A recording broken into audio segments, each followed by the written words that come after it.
Hello. So for everyone who watched my last video, first I want to extend my gratitude. Thank you so much for your support.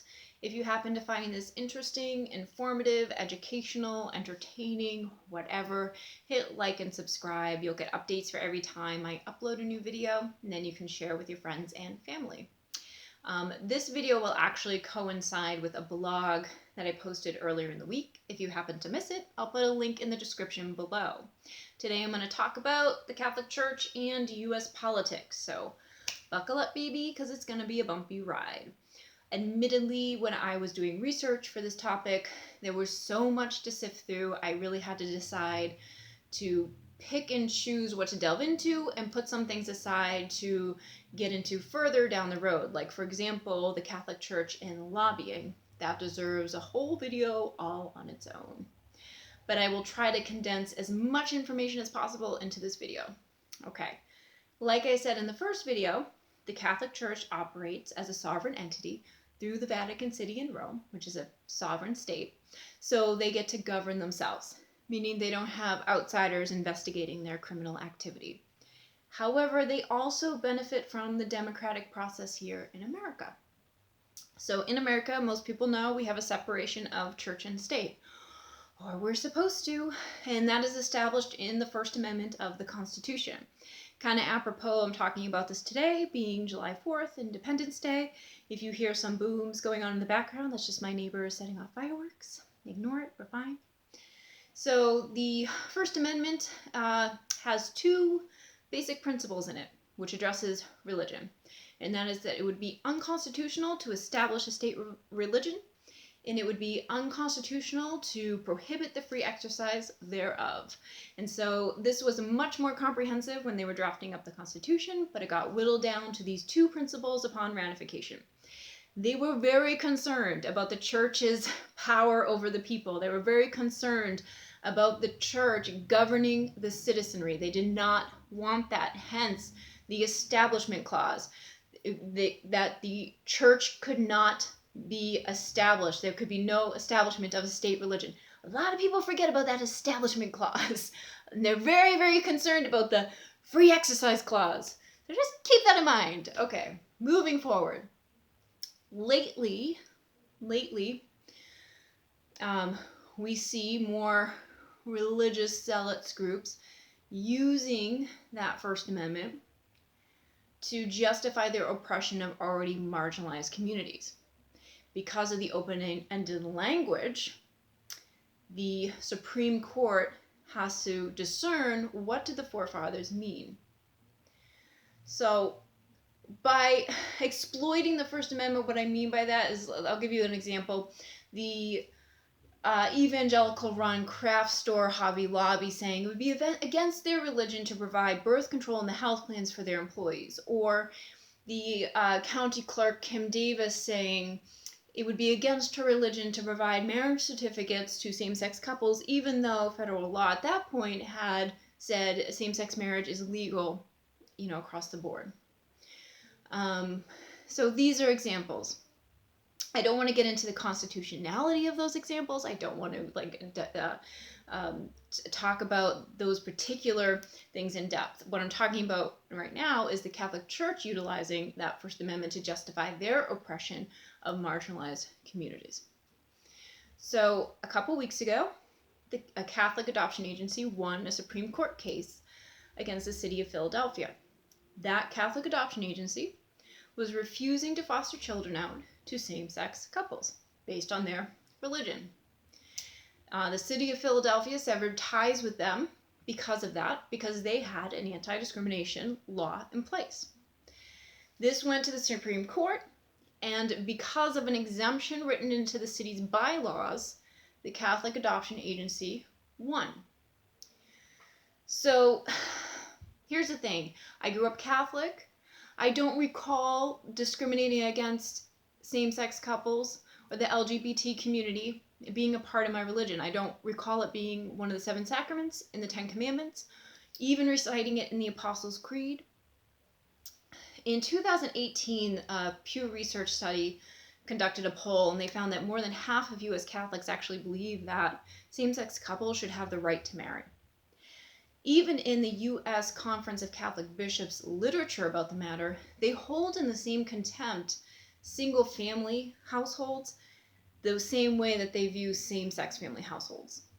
So they have the same feeling towards both. However, that Catholic Adoption Agency will adopt children out and foster children out to single-family households.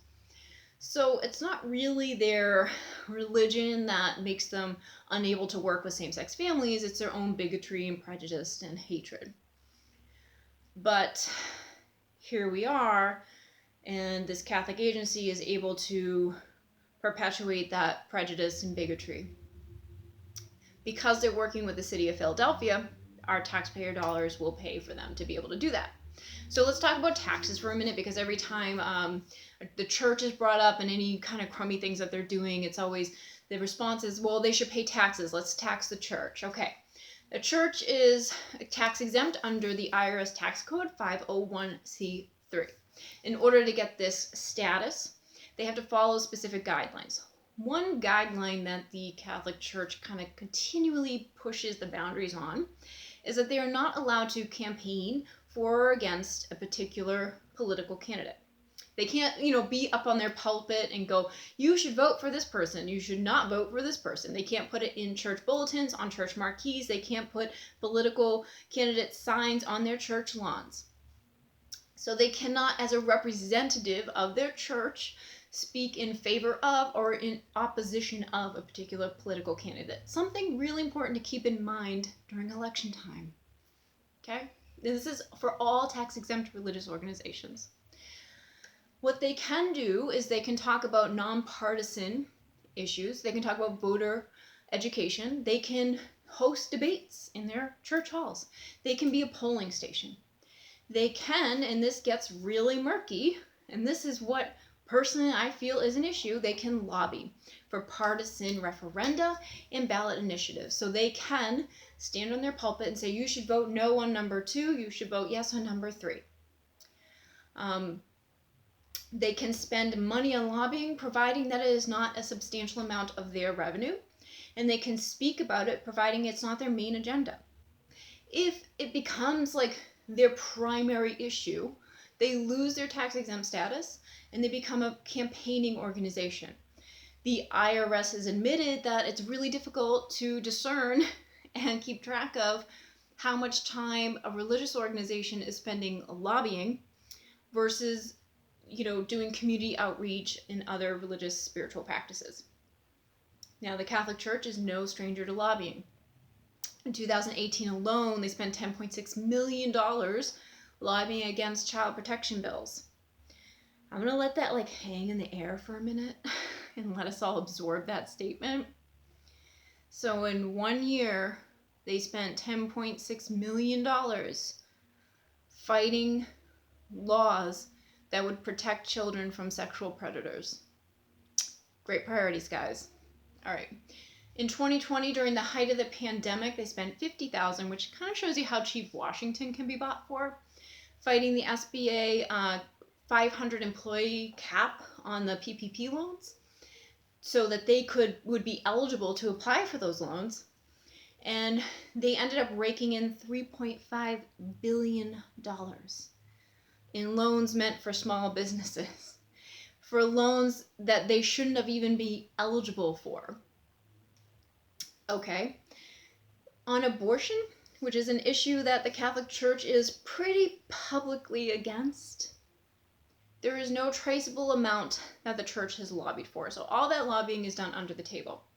But legislators in Washington say that the U.S. Conference of Catholic Bishops is a force to be reckoned with. They don't have lobbyists on their payroll, but they absolutely have powerful lobbyists embedded in Capitol Hill fighting health bills that would provide safe and legal abortions for women.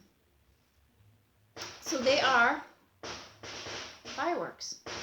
They are a very powerful force on Capitol Hill. They have attorneys, they have lobbyists, but they have something else that other companies, like billion-dollar companies, don't have, and that is spiritual blackmail.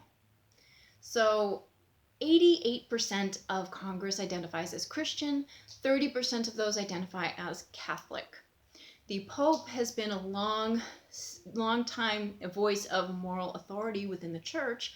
Cardinals and bishops, they are revered as royalty. And cardinals often infiltrate political events. So the election of the first Catholic president, John F. Kennedy, he had to make it a point to disavow papal influence. And he even said this in a speech, in 1960 speech, where he said, I cannot request or accept any kind of request from the Pope. So I cannot, if the Pope asks me to do something, I can't go, sure, I'll make that happen. And I can't request anything from the Pope.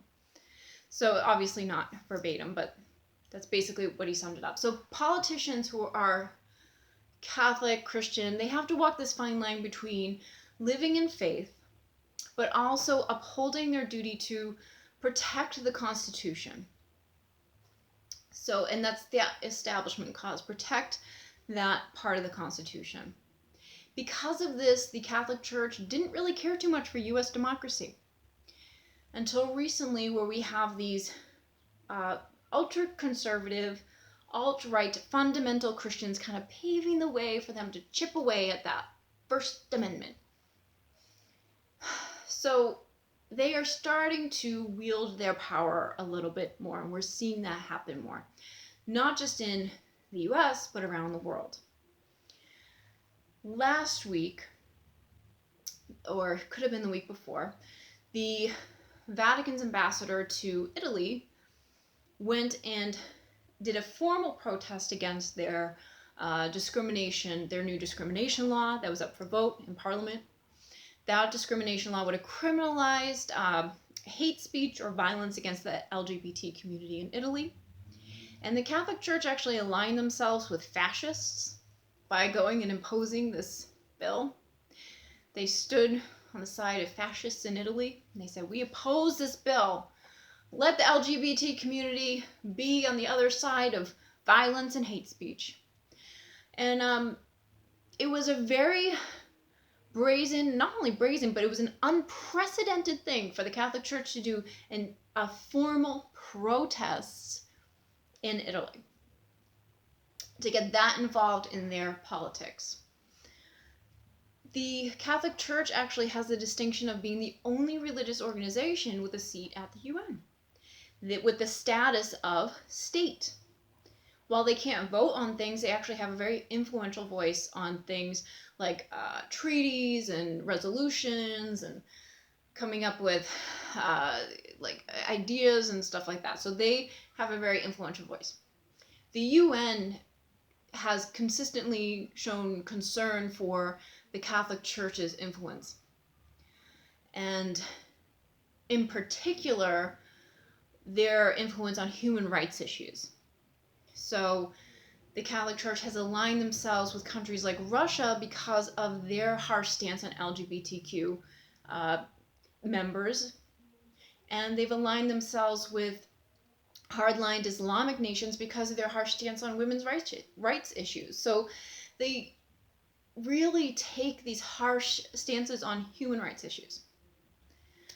The UN has also called out the Catholic Church on their interference with child protection bills, with their transparency in their own sexual abuse crisis, and with them lobbying against bills that would protect children from sexual abuse. So the UN was concerned enough where they called the church out on this. The Catholic Church's response to this was dismissive. Also, they kind of took the stance of, well, we're being persecuted, or we're being pointed out, even though there's abuse in other religious organizations. Why are we being pointed out?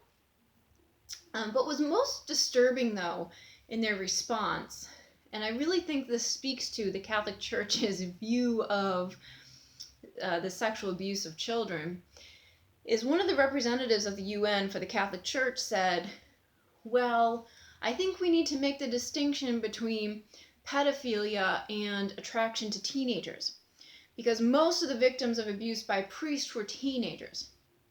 Therefore, we don't have a pedophile problem. These are just teenagers being abused, so no big deal. And I wanted to mention that because it's it just speaks to how they downplay the horrors and the crimes that are taking place under their roof. They really just don't view this as just completely horrific and awful. They want to brush it aside. So, wanted to add that in there.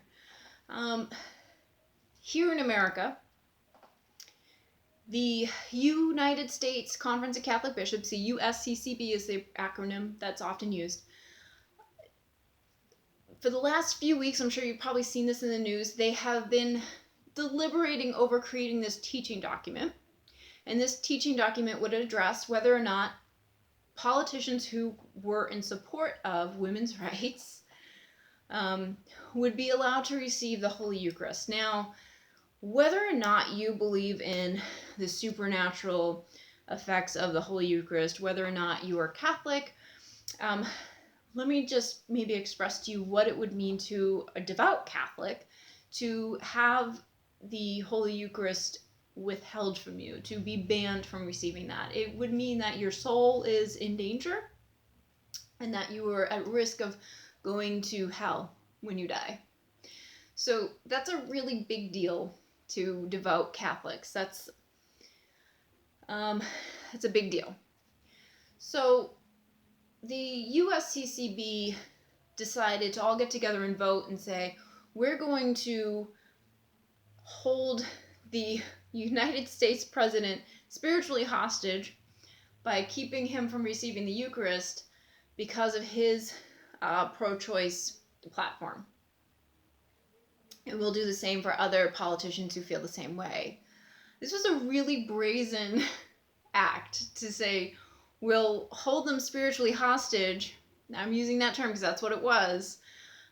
Maybe they'll change their mind and they'll change their votes for those kind of legislative agendas. Like, we'll do that.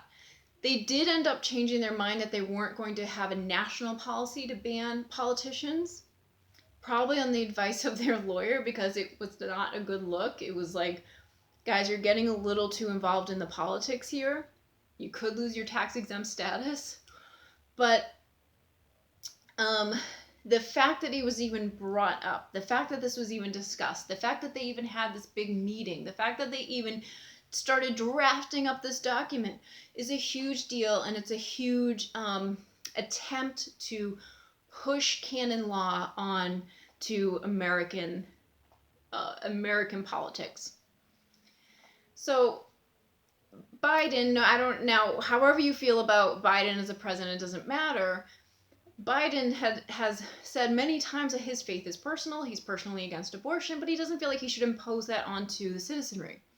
And so this is an example of him walking in faith, but also trying to uphold the Constitution. Okay, you see what I'm saying? So the USCCB eventually decided they're not going to have a national policy, but they will continue with the teaching document, and that teaching document would teach us lay people, you and I, how to become worthy of the Eucharist, how to be good people in the eyes of the church, and how to uphold the sanctity of life. Now, this is the most sanctimonious bullshit, excuse my language, but it deserves it, that I've ever heard. The Catholic Church, which has the literal blood of thousands of children on their hands, is going to try to teach you and I how to uphold the sanctity of life. The Catholic Church, which has facilitated the sexual abuse of tens of thousands of children, has never once truly acknowledged it or apologized, and continues to cover it up, because, just side note here, there was a report out of Poland where continued abuse of hundreds of children has been going on for the last 2 years, continued. So they continue to cover it up, wants to tell us how to be good people. They think they can tell us how to be good people. The Catholic Church, who was responsible for abusing both sexually and physically, and torturing and starving and eventually murdering, God only knows how many children, of native tribes and then discarding their bodies like they were nothing, into mass graves. And now we're seeing all this unearthed, literally, okay? And have yet to acknowledge it or apologize, wants to tell us about the sanctity of life and worthiness of the Eucharist. The Catholic Church is trying to wield their power with their money and their attorneys and their lobbyists to make canon law American law, world law. They want that to be our law. What the Catholic Church doesn't understand is canon law has no place in today's society. Canon law is archaic and it is dangerous for human rights. The UN has already issued them a warning. We are already seeing the devastating effects of canon law. We've already seen it. And society has already grown, and we've learned, and we've moved forward, and we've realized, even the Catholic Church's own congregation have the ability to progress. More than half of U.S. Catholics also believe that a woman should have autonomy over her own body. So, the Catholic Church's own congregants are more forward-thinking than the leaders. The leaders view these thoughts, these ideas, believing in the equality for all humans, no matter their sexual orientation, no matter their race or creed. They believe those things are ideological colonization. That's what they called it. The Catholic Church is so archaic, they're not going to move forward. It doesn't matter. They won't. They will kill before they move forward. They will fight laws that are trying to protect the LGBT community from being murdered before they move forward. They will fight laws that are trying to protect children from being sexually abused and exploited before moving forward. The Catholic Church has no place in our society. And canon law has no place in humanity. So, one solution that I would propose would be that the Catholic Church should not be allowed to lobby in our legislative branch anymore. Just a thought. I think that is all I want to cover. Like I said, I have a little bit more information in the link to the blog that I posted below. I'm not sure if I covered everything. It's kind of hard to do this when you're like doing it like freestyle. And also in that blog, I put links to all the sources where I found this information. So please, by all means, go ahead and research and do the research as well. So all those links are there, and there are a couple other interesting links that you might find informative and educational as well. I hope to make a new video soon. I don't know what topic I'm going to cover, but if you have anything that you think would be interesting that you would like me to cover, please, by all means, leave a comment and let me know, and I'd be happy to do it. Stay safe, have a happy 4th, and just, yeah, stay safe. All right, bye, guys.